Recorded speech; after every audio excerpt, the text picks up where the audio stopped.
जब तुम भगवान शंकर पर दूध चढ़ाते हो तो तुम्हारा चंद्रमा ठीक हो जाता है। जब तुम भगवान शंकर पर चंदन चढ़ाते हो तुम्हारा मंगल ठीक हो जाता है। जब तुम भगवान शंकर पर बिलपत्र चढ़ाते हो तो बुद्ध ठीक हो जाता है। जब भगवान शंकर पर तुम चंदन के साथ हल्दी मिलाकर केसर मिलाकर चढ़ाते हो अथवा चने की दाल चढ़ाते हो तुम्हारा गुरुवार ठीक हो जाता, बृहस्पति ठीक हो जाता। जब तुम दही चढ़ाते तो शुक्र ठीक हो जाता और जब तुम काले तिल चढ़ाते तो तुम्हारा शनि ठीक हो जाता। और जब तुम भगवान शंकर पर रखे हो वासुकी की पूजा करते हो, उसके सर्प पर जल चढ़ाते हो तो तुम्हारा राहु और केतु ठीक हो जाता है। हाँ, क्योंकि वो सर्प के ही बच्चे हैं दोनों, राहु और केतु। एक सर्पणी थी जो समुद्र में रहती थी, उसका नाम था सिंहिका। क्या नाम था? सिंहिका, जिसको भगवान हनुमान जी ने लंका जाते समय उसका वध किया था। उसका स्वभाव क्या था मालूम? उसका स्वभाव वैसा ही था जैसा राहु और केतु का स्वभाव है। राहु केतु खराब हो तो तुम्हारे जीवन में अवरोध आता है। राहु केतु खराब हो तुम्हारे जीवन में संकट आते हैं। राहु केतु खराब हो तो तुम्हारे काम रुकने लग जाते हैं। राहु केतु खराब हो तो तुम्हें किसी भी प्रकार से सुख नहीं मिलता। राहु केतु खराब हो तो तुम्हारा नाम खराब होता है। राहु केतु खराब हो तो तुम्हारा रूप गिरने लगता, तुम्हारे बाल झड़ने लगते और तुम्हारा जीवन में लोग अपयश करने लगते, तुम्हारे पीठ पीछे तुम्हारी बातचीत करते, तुम्हारी बुराइयां करते और तुम्हारे अपने तुम्हें छोड़कर चले जाते। राहु केतु खराब हो तो तुम्हारे प्रेम में बाधा आती है। राहु केतु खराब हो तो व्यापार चलते चलते रुक जाता है। राहु केतु खराब हो तो अधिकारी डांटने लग जाता है और आपसे नफरत करने लग जाता है। राहु केतु खराब हो तो नौकर चाकर तुम्हारा अहित करने लगते हैं और छोड़कर भाग जाते हैं। राहु केतु खराब हो तो घर में झगड़े होने लग जाते हैं। और ठीक करना हो तो भगवान शंकर के ऊपर दूध अथवा पंचामृत चढ़ाएं, सर्प के ऊपर से गिरने दें। ऐसा करने से राहु केतु ठीक हो जाते हैं। मात्र इतना सा उपाय करने से राहु केतु ठीक हो जाते हैं। पंचामृत अथवा दूध इस प्रकार से चढ़ाएं कि वो वासुकी के ऊपर से होता हुआ शंकर जी पर गिरे तो वो ठीक हो जाते हैं। बिल्कुल वैसा ही स्वभाव सिंहिका का था। गोस्वामी तुलसीदास जी लिख रहे हैं राहु केतु की माता जी के बारे में। बोले जीव जंतु जे गगन उड़ाही, जल बिलो के दिन के परछाई। जीव जंतु जे गगन उड़ाही, जल बिलो के दिन के परछाई। सोई छल हनुमान सन कीन्हा, दास कपट कपिपुर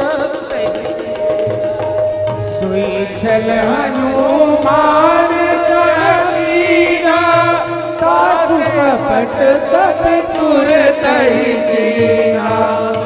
छल हनुमान सन कीन्हा, दास कपट कपिपुर तहि चीना।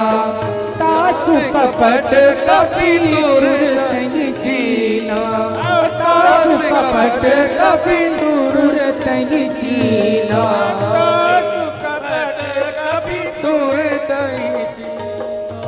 ताहि मारि मारुत सुत बीरा, ताहि मारी मारुत सुत बीरा।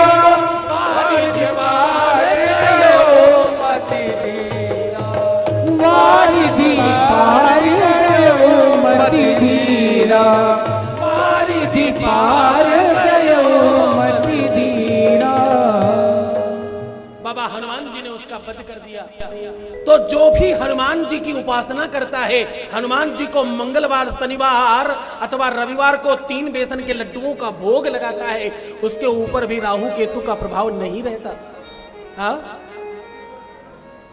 बाबा हनुमान के एक पैर में चमेली के तेल का बंधन लगाएं और एक पैर में देसी घी का बंधन लगाएं। ऐसा करने से राहु केतु का प्रभाव समाप्त हो जाता है।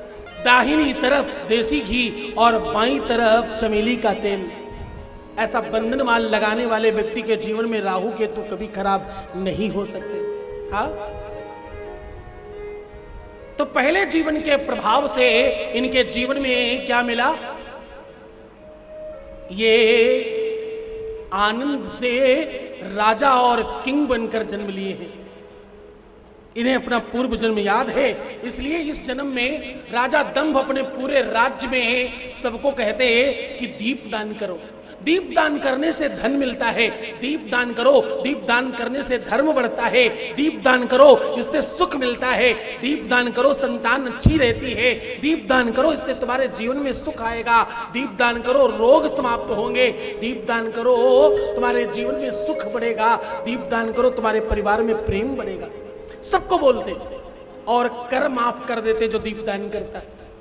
इसके प्रभाव से राजा दंभ अगले जन्म में कुबेर बनकर जन्म लिए हैं। बोले कुबेर भगवान की जय। सौनकादिक ऋषि कहते हैं ऋषियों, सूत जी महाराज को प्रणाम किया।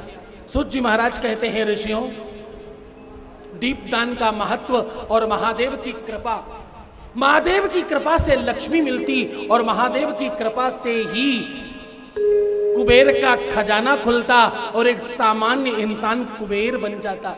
लोग कहते कोई ज्यादा धनवान हो जाए तो वो कुबेर कहलाता है। लोग कहते धन कुबेर है ये तो भाई, इनके पास तो क्या कमी, इनके पास तो बहुत पैसा है। तुम्हें धन कुबेर बनना हो अथवा बहुत सारी संपत्ति पाना हो तो महादेव की उपासना करनी होगी। तुम्हें जो भी कुछ चाहिए उसको देना सीधे सीधे अधिकार महादेव का है। और दीप दान किया करो, इससे धन बढ़ता और व्यापार बढ़ता है। ज्योति से ज्योति जलाते चलो, ये ऐसी ज्योति है जो प्रेम बढ़ाएगी, ये ऐसी ज्योति है जो तुम्हारे जीवन में सुख को लेकर आएगी।